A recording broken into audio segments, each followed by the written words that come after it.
Olá pessoal, tudo bem? Começaremos agora a 10ª aula de estatística e hoje nós vamos trabalhar os temas de correlação e regressão. São temas que a gente trabalha quando quer entender a relação que existe entre duas variáveis.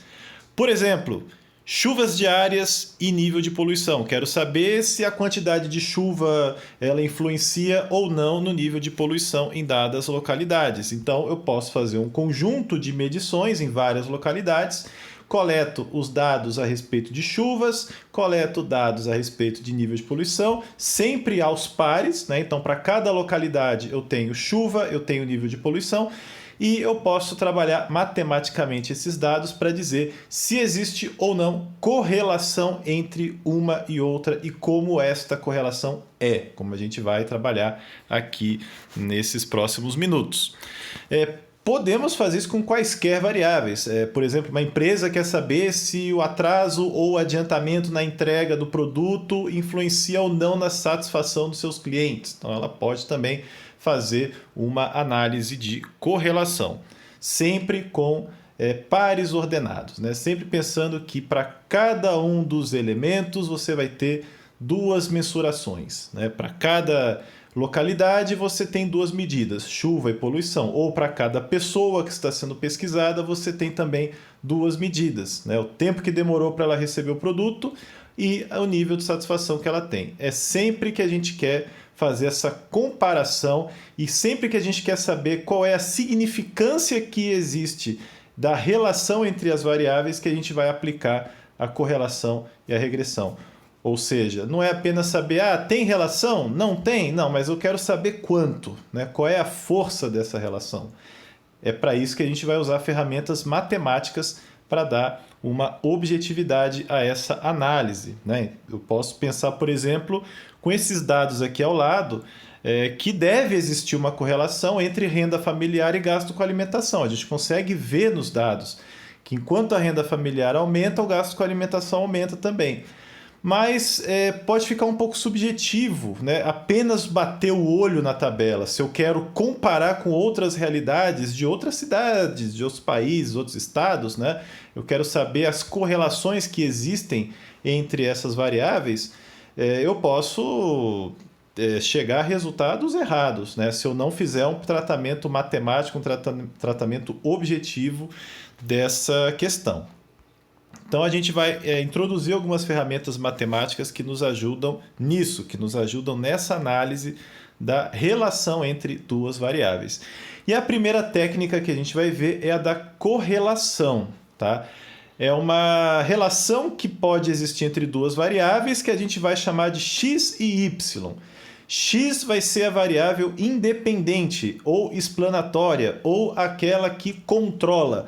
E y é a variável dependente, é aquela que é controlada, é a resposta, né? Então você vai pensar que existe algo controlando e algo respondendo a este controle, sempre que a gente fizer o estudo de correlação. E sempre que a gente apresentar na forma gráfica, aquilo que controla vai estar no eixo horizontal e aquilo que é controlado vai estar no eixo vertical, né? O x e o y, né? O eixo das abscissas e o eixo das ordenadas, que é o eixo y. E é o diagrama de dispersão que a gente já viu lá na aula sobre gráficos, que a gente vai usar para fazer uma análise visual da correlação, tá?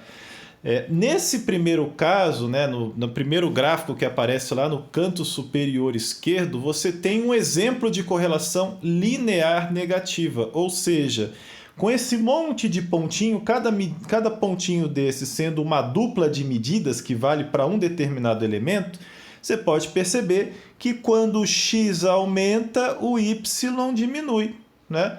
Na hora que o x aumenta, na hora que o x está cada vez mais para a direita, o y está cada vez mais para baixo, né?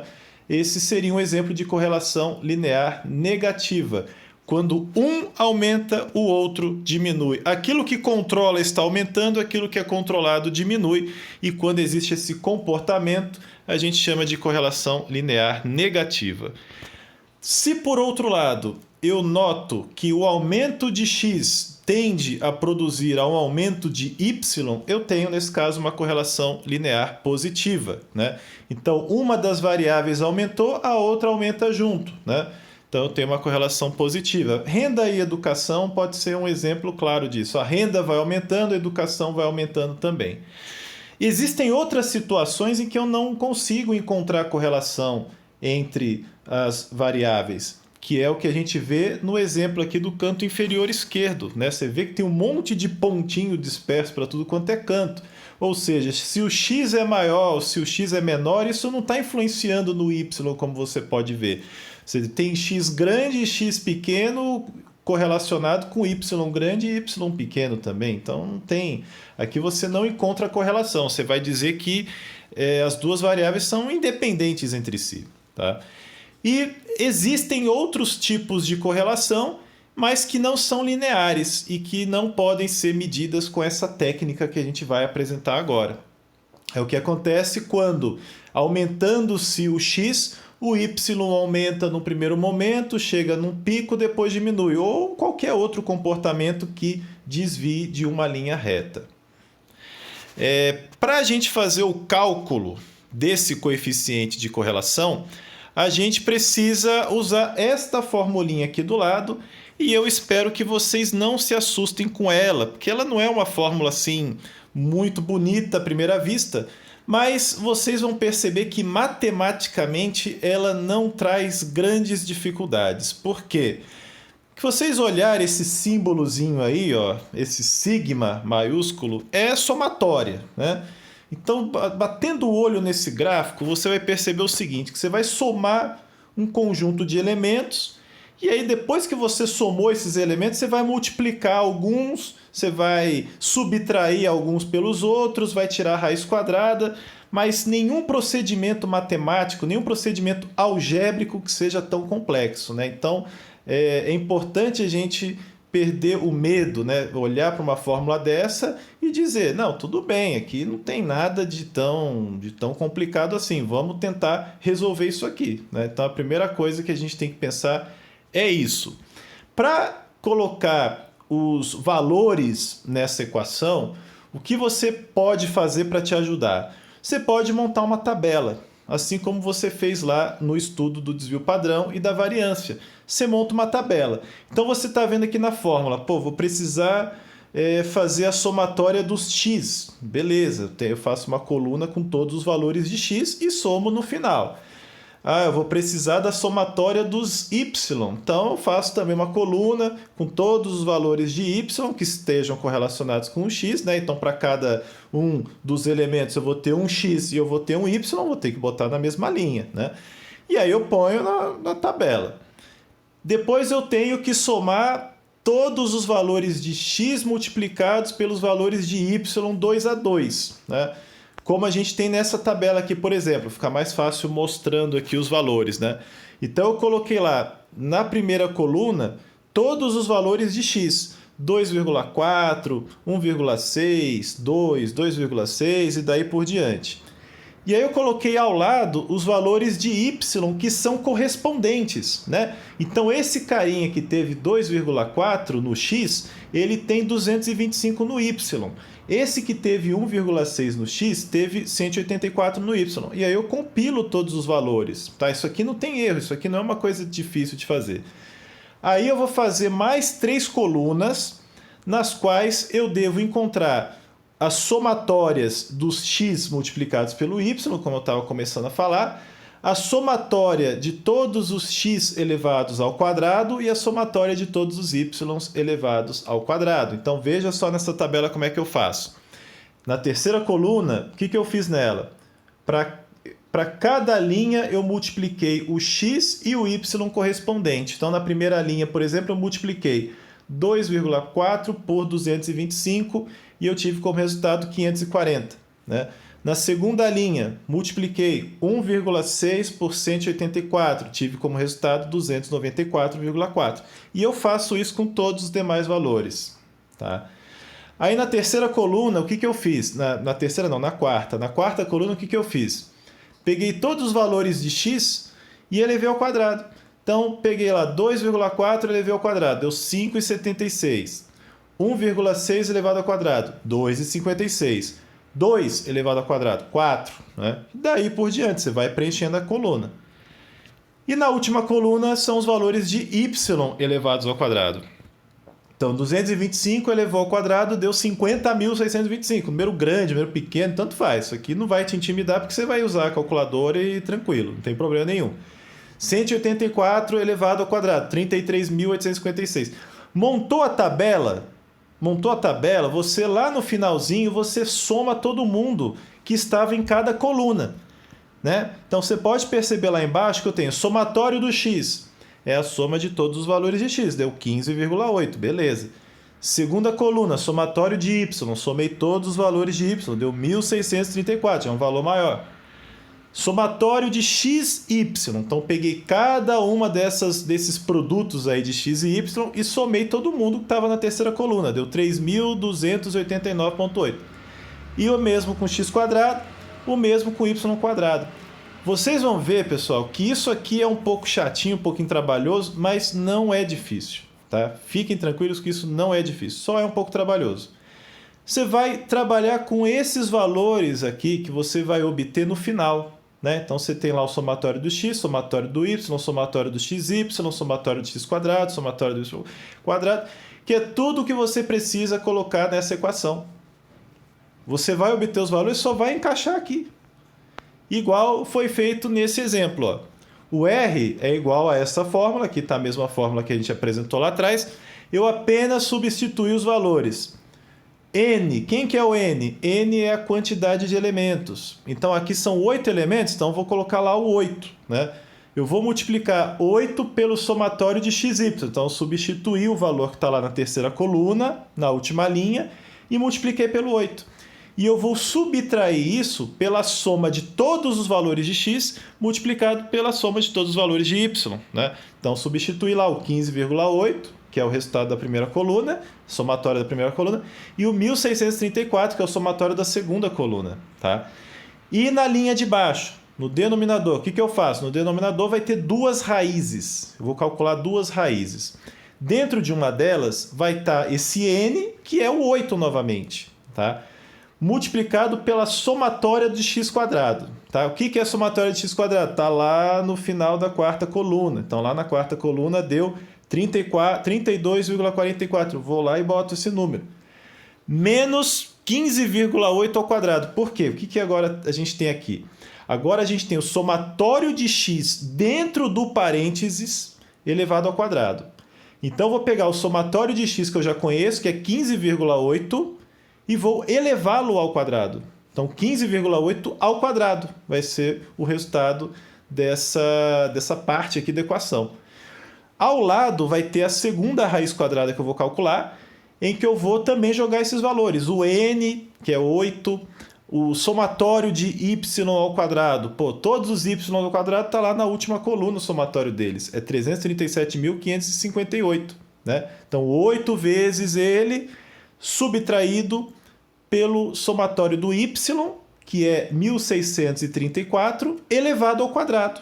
Tá? Então, se os parênteses, né, prestem bem atenção nos parênteses, se os parênteses estão colocando o quadrado para fora, então tudo aquilo que está dentro do parênteses vai ser elevado ao quadrado. Então, é o somatório do x que vai ser elevado ao quadrado.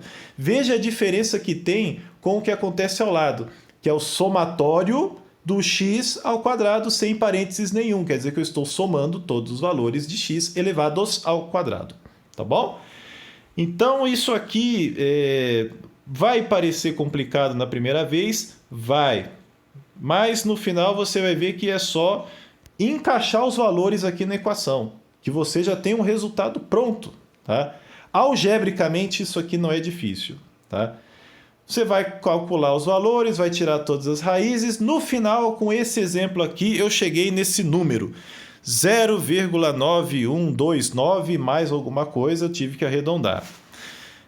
Esse resultado, ele quer dizer alguma coisa. Né? É um número que a gente precisa interpretar. Né? A coisa mais importante que a gente faz aqui na estatística não é a mecânica de ficar fazendo conta, né, de ficar fazendo equação, mas é interpretar o resultado. Isso sim é a parte mais importante. Então você calculou a correlação entre duas variáveis. Primeiro que o valor de R, que é o coeficiente de correlação, ele sempre tem que estar entre -1 e 1. Se você fez a conta deu 2, é porque deu errado. Deu 10, deu 20, deu menos 2, tá errado. Deu 1.1, não pode, o máximo possível é 1. Tá? Qualquer valor entre menos 1 e 1 é possível. Tá? Acima de 1, abaixo de menos 1, não é possível. Se o valor final for negativo, você vai ter obtido uma correlação negativa entre as variáveis. Significa que quando o x aumenta, o y diminui. Tá? Igual a gente viu naquele gráfico lá inicial. Se os valores são positivos, você calculou, deu 0,8, deu 0,3, significa que existe uma correlação positiva, no qual um elemento aumentando, o outro aumenta também. Se x aumenta, o y aumenta também. E uma regra que a gente pode usar: quanto mais distante o valor estiver de zero, mais forte é a correlação linear que existe entre as variáveis. Eu não estou considerando outros tipos de correlação que possam existir, como neste gráfico, neste último gráfico aqui, em que eu tenho uma correlação não linear entre as variáveis. Existe correlação? Existe, mas ela não é linear. Apenas quando a correlação é linear que eu posso aplicar esse método, tudo bem? Então, vamos colocar isso em mente.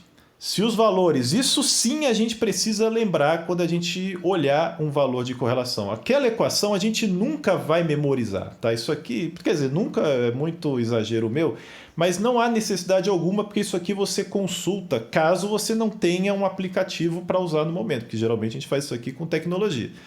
Mas o que você realmente precisa saber é o que representa aquele valor. Né? Então, se deu entre menos 1 e 1, está correto. Se deu negativo, é porque a relação é negativa. Se deu positivo, é porque a correlação é positiva, desde que ela seja linear. E se deu um valor muito próximo de zero, é porque não há correlação ou a correlação é fraquíssima entre as variáveis. Inclusive, existe uma chave de interpretação que é comum a gente encontrar, na qual você, só para ter uma padronização, né, do que é considerado fraco, moderado, forte, muito forte. Né? Aqui você pode notar que a gente não está com a letra R, aqui está a letra Rho, que é uma letra grega. Né? Rho significa o coeficiente de correlação da população. Tá? Quando é da amostra, é R. Tá? Igual a gente tem mudança de símbolo para média, para desvio padrão, aqui para correlação também. Quando é amostra ou quando é população. Seja positivo ou negativo, né? Se eu tiver o valor de R ou de Rho dentro dessas classes, eu posso chamar de forte, muito forte, moderada, fraca. Então, por exemplo, nessa conta que a gente fez, a correlação deu 0,91. 0,91 eu vou ver que é uma correlação muito forte. Então, existe uma correlação muito forte entre esses dados que a gente trabalhou, que por acaso eram gastos de propaganda e vendas de empresa. Então, se a empresa gasta muito com propaganda, ela acaba vendendo muito depois. E os dados mostram, isso aqui não é uma especulação, isso aqui é fruto de um trabalho de levantamento de dados que mostra para nós que existe de fato uma correlação entre o marketing, né, entre a propaganda, que não é a mesma coisa que marketing, e as vendas. Tá? Por isso que as empresas gastam tanto com isso. Aqui só para a gente ter uma ideia, né, fazer uma interpretação visual do que seriam esses valores. Né? Então, nessa primeira nuvem de pontos que aparece, que não tem correlação alguma, o R dá exatamente zero. Né? Quer dizer que elas estão extremamente bem dispersas no plano cartesiano. Quando o R é 0,3, você vê que a nuvem de pontos é muito dispersa ainda. Então, a correlação é fraca, é bem fraca entre os dados. Quando o R é 0,6, a correlação ainda não é tão grande assim, mas você pode ver que a nuvem vai ficando mais achatada. E no 0,9, a nuvem já está bem mais achatada, né? Você já consegue encaixar uma linha ao longo desses valores. E se R é 1, quer dizer que existe uma correlação perfeita. Se eu traçar uma reta, todos os pontos vão ser ligados por essa reta. É a correlação perfeita, a correlação 1. Ou posso ter uma correlação perfeita negativa, que é o R igual a menos 1. Nesse caso, vou ter todos os pontos formando uma linha, só que essa linha ela vai decrescendo no eixo Y. Uma coisa que a gente precisa ter de alerta: Correlação não necessariamente implica causalidade. O fato de duas variáveis terem uma forte correlação, uma correlação 0,9, 0,98, 0,999, não necessariamente implica existir correlação, uma relação de causa e efeito entre elas. Tá? Então, se eu tenho uma correlação muito forte, eu posso ou não ter uma relação de causa e efeito entre elas. Tá? Sempre que existir uma correlação significante entre x e y, eu tenho que considerar 4 possibilidades. Primeiro, existe uma relação direta de causa e efeito? X está causando y? Preciso de estudos adicionais para mostrar isso. Existe uma relação de causa e efeito reversa? Seria o caso em que o y, na verdade, estaria provocando o x. É o caso aí da educação familiar e a renda per capita familiar. Será que é a educação, a maior escolaridade que faz as famílias terem mais renda? Ou será que é a família ter mais renda que faz os filhos terem mais acesso à escolarização? Tá? Então, é necessário ter estudos adicionais para comprovar ou não a existência de uma causalidade entre aquilo que a gente já percebeu que é correlacionado.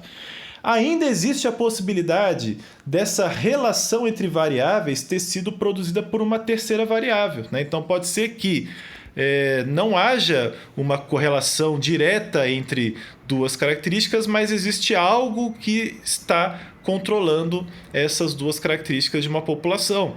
Por exemplo, eu poderia pensar em consumo de sorvetes e expectativa de vida. Por exemplo, não sei se existe essa correlação, mas em geral as famílias que têm mais dinheiro, elas têm uma expectativa de vida maior e também vão consumir mais sorvetes. Tá? E pode haver uma correlação entre consumo de sorvetes e expectativa de vida, mas é uma correlação que na realidade não implica causa e consequência. O fato de eu consumir mais sorvetes ou não vai fazer minha expectativa de vida aumentar. Né? Poderia até fazê-la diminuir, né?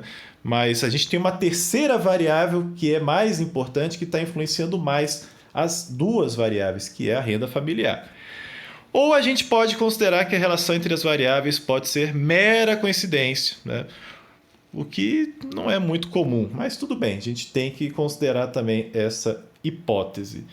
Uma coisa interessante é a gente pensar em correlações espúrias. Tá? Existe um site que faz um conjunto de correlações espúrias para mostrar que não há necessariamente causalidade entre dados que estão correlacionados, como, por exemplo, número de pessoas que se afogaram caindo numa piscina em relação a número de filmes em que o ator Nicolas Cage apareceu. Né? Então, encontraram nos dados uma correlação entre número de afogamentos em piscinas e filmes nos quais o Nicolas Cage apareceu. E o que uma coisa pode ajudar a explicar a outra? Absolutamente nada. Né? Taxas de divórcio no estado do Maine, né? Isso aqui são dados lá dos Estados Unidos. E consumo per capita de margarina. Você pode ver que quando o consumo de margarina diminui, a taxa de divórcio também diminui. Significa que uma coisa influencia na outra? Muito provável que não. Consumo de queijo mussarela por pessoa e número de doutorados defendidos em engenharia civil. Né? Então, existe correlação, existe, mas causalidade podemos dizer que não. Tá? Bom, como eu tinha falado para vocês, ao analisar aquelas nuvens de dados, né, em que a gente quer saber se existe correlação ou não, eu falei da possibilidade de encaixar uma reta que ligasse esses pontos, uma reta que não que ligasse os pontos, mas que encaixasse entre os pontos, que descrevesse melhor o comportamento desses pontos. Esse é o nosso segundo objetivo da aula, é obter esta reta, que é a reta de regressão linear. Tá? Então, após a gente verificar se existe correlação linear entre duas variáveis, a gente faz a linha de regressão. Se não existe correlação linear significante, a gente nem precisa fazer isso, porque essa reta ela não vai significar absolutamente nada. E para que essa reta serve?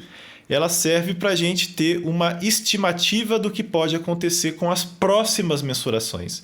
Então, se eu percebo que existe uma relação entre, por exemplo, taxa de mortalidade para o sexo masculino e consumo médio de vegetais por pessoa, eu posso fazer uma estimativa. Olha, considerando que tal pessoa ela tem tal consumo de vegetais, qual é a expectativa de vida que a gente pode esperar, né? Ou nesse caso aqui, qual é a média da taxa de mortalidade para uma população em que o consumo de vegetais seja prevalente, tá?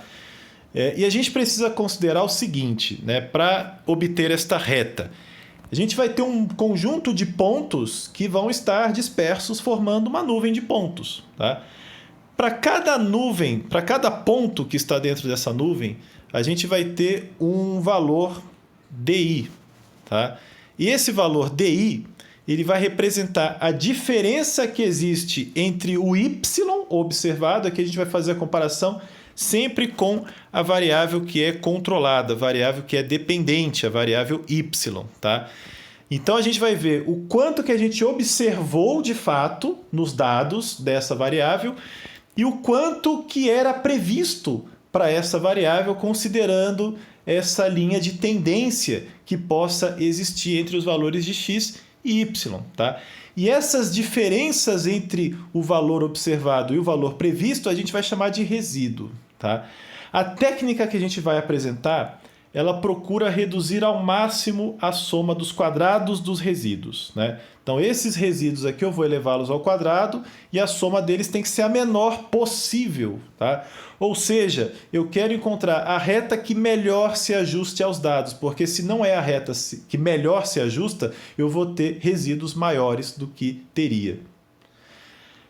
Qualquer equação de primeiro grau ou qualquer equação de uma reta pode ser descrita por essa formulinha. Y é o valor que eu quero descobrir, é igual a m vezes x mais b. O que seria m, x e b? O x é a variável independente que a gente já conceituou lá no início da aula. M é a inclinação da reta, então quanto maior for o valor de m, mais a reta vai ficar inclinada. E o b é o valor da intersecção em y. Quanto maior for o b, mais alto vai estar a intersecção dessa reta com a barra, né, com o eixo y, o eixo vertical. Tá?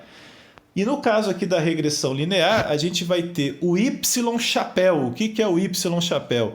É esse y com acento circunflexo, que significa o y esperado. Né? Então, qual que é o nosso raciocínio aqui? Bom, considerando esse conjunto de valores que eu já medi, o que eu posso esperar dos próximos valores? Tá? O y, nesse caso aqui, ele vai ser o valor que deve ocorrer na variável dependente, considerando o m, o b e a variável independente que eu estipulo. Né? Então, por exemplo, eu tenho a renda e eu tenho a escolaridade. Eu quero saber para qual nível de escolaridade que eu vou ter uma determinada renda. Tá? Então, eu coloco os valores aqui nessa equação. E para obter o M e o B, eu tenho esse passo a passo aqui, pessoal. Para obter o M, eu preciso calcular N vezes o somatório de xy menos o somatório de x vezes o somatório de y. Eu vou dividir tudo isso pelo N vezes o somatório de x ao quadrado menos o somatório de x elevado ao quadrado. Tá? Se você perceber bem, né, examinando essa equação antes da gente sair correndo, eu já tenho esses valores do somatório do xy, somatório do x, eu tenho o somatório do y, eu tenho o somatório do x quadrado, eu tenho o somatório de x elevado ao quadrado. Então eu já tenho esses números, é só colocar na conta. Aqui é só colocar o n, né, o que você já conhece, que é o número de elementos, né? E eu vou jogando os valores. E no final eu vou ter o valor do m, tá? Que vai me dar a inclinação da reta. E o b? Como que eu obtenho o b? O b é igual a y barra menos mx barra. Isso aqui lembra muito a equaçãozinha lá que a gente viu no começo, né? Lá em cima. Y barra, a gente não pode confundir com Y chapéu, tá? Na estatística, qualquer valor que tenha uma barra em cima significa média. Então aqui eu vou tirar a média dos Ys e vou subtrair pelo M multiplicado pela média dos X, que é o que a gente tem aqui no final da equação, né? A gente está mostrando B é igual Y barra menos MX barra, que é igual ao somatório de Y sobre N, que é a média dos Y, menos M vezes o somatório de X sobre N, que é a média do X. Né? O somatório de X sobre N é a média do X. Isso aqui pode parecer a coisa mais complicada do mundo, mas vocês vão ver que não é. Vocês vão pegar aquela mesma tabela que vocês criaram para tirar a correlação e vão jogar os valores aqui. Tá? E o resultado vai aparecer nessa equaçãozinha. Tá? A equação final, você pode ver que eu estou pegando esse problemão e dividindo em probleminhas menores. Né? Estou montando uma equação e essa equação vai me dar os valores esperados de x, né? Os valores esperados de y, dado um determinado x. E eu posso fazer o teste. Né? Se o x, por exemplo, for 1,5, quanto que vai ser o y? O y vai ser 50,72 vezes 1,5 mais 104 vezes 0,06, que é igual a 180,155. Né? Eu apenas substituí o x que estava dentro desta fórmula pelo valor de x que eu quero testar. Lembrando sempre que esse valor de x ele precisa estar no mesmo intervalo que os dados originais. Então, por exemplo, se os dados originais do x, né, estão entre 1,4 e 2,6, que é o caso que a gente tem aqui, não adianta eu colocar valores de 3, né, colocar o x igual a 3, x igual a 6, x igual a 1000 para saber o que acontece, porque já está fora, né? Eu já não tenho um controle do que acontece com valores muito grandes ou muito pequenos. E isso é importante a gente ter consciência que muitas extrapolações que a gente faz por longo prazo são erradas por causa disso, porque está trabalhando já com valores que são muito altos, né? Ou muito baixos, comparados com os valores nos quais a gente fez as coletas. Tá? E lembrando que essa previsão só faz sentido se houver forte correlação positiva ou negativa, isso é que eu já falei antes para vocês. Vocês não vão fazer a regressão linear se a correlação for fraca. Nossa, mas isso é muito complicado, essa aula aqui é um inferno. Olha, gente, isso aqui parece complicado, mas com a prática vocês vão ver que não é. E, na verdade, vocês nem vão fazer isso muito à mão. Né? Vocês têm no pacote Office, vocês têm no Google Planilhas, a formulinha para isso. Tá? Então, lá vocês, na vida real, quando vocês estiverem fazendo pesquisa, vocês vão colocar lá na equação. Vocês só vão colocar lá, eu quero a correlação. Vai ter lá uma função na qual você vai digitar isso, né? E você vai obter o valor. O que você precisa realmente saber é interpretar os valores. Tá? Isso que é importante. É o mais importante dessa aula. Não que o resto não seja importante. Também é importante você saber como que matematicamente você chega ao resultado para você ter um controle daquilo que você está fazendo. Né? Para você ter um número e saber de onde esse número veio. Tá? Não simplesmente pegar o número e dizer, tá bom, é isso aí. Né? Então você precisa saber de onde o número veio. E sabendo de onde o número veio, você tem uma melhor condição de criticar o resultado seu ou de outro, né? Seja em que pesquisa for. Tá? Então, na geografia, nós podemos pensar em várias aplicações para correlação e regressão, tá? Como, por exemplo, precipitação em função da pressão atmosférica. Tá? Então, a pressão atmosférica seria o X, a precipitação seria o Y, né? Porque é a pressão atmosférica que está controlando a precipitação. Sempre é o X que controla o Y. Ou então, preço dos imóveis ou de terrenos, considerando a distância do imóvel ao centro da cidade. Então, a distância seria a variável X e o preço dos imóveis seria a variável Y. Ou então, o índice pluviométrico, considerando as temperaturas da superfície dos mares. Tá? Então, é a temperatura da superfície que vai controlar e é o índice pluviométrico que vai ser controlado.